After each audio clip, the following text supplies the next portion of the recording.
Hey, welcome to Murphy Brothers. I'm Chris Murphy again. Still talking about the MT3 Series. This is the new replacement for the XR4100 series.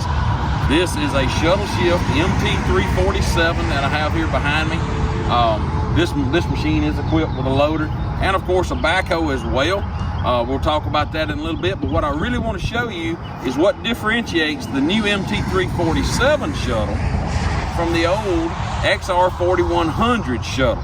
4140, 4145, 4150, 4155. This is a direct replacement for the 4145. 2 more horsepower, and it's got a couple more features. Come on in, we'll show you.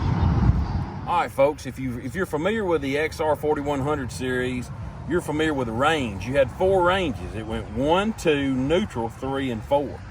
That was sometimes difficult to shift. However, the new MT347 has got this new H pattern.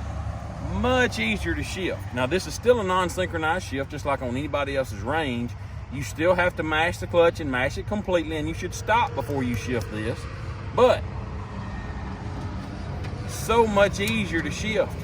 You don't have to put anything else in neutral. It is so nice. Now, your speed transmission over on the right side, this is still fully synchronized, as well as your shuttle being fully synchronized. You still got to mash the clutch. You still got to mash it all the way, but you don't have to stop rolling when you shift these two. In the last video, we talked about PTO neutral. This tractor's got that too. All the new MT3 series do come with PTO neutral, whether it be a hydrostat or a shuttle. Y'all stay tuned. We're gonna come back, we're gonna talk about a 347 hydro cab.